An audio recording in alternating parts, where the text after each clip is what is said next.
પોરબંદર શહેરના શીતલા મંદિર સહિતના વિસ્તારોમાં જોખમી ઝાડ આવેલા છે, ત્યારે આ ઝાડનું કટિંગ કરવા માટે પોરબંદરના સામાજિક આગેવાન જીવનભાઈ જુંગી દ્વારા મહાનગરપાલિકાને રજૂઆત કરવામાં આવી છે।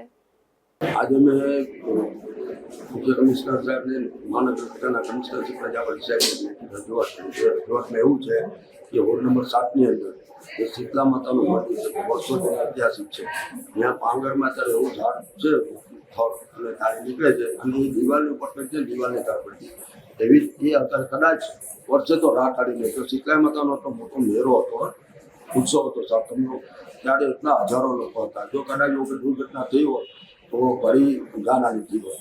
એ જ રીતે ખારવાની અંદર ઝૂંપડિયા ગણેશ દેરી પાસે મોટું ઝાડ છે, તો કેમ છે મકાનની ઉપર પડે એવું છે। અને એ જ રીતે શહીદ ચોક નવાપાડામાં જે કામુ માતાનું મંદિર છે, ત્યાં એક મોટું સમાજની બિલ્ડિંગ ઉપર કહ્યું છે, એમાં તો થરાદ પડી છે। એટલે મેં સાહેબને કીધું કે તાત્કાલિક ધોરણે આ ત્રણેય ઝાડ છપાવી અને લોકોની જાનમાલને નુકસાન રોકો એવી મારી વિનંતી કરી।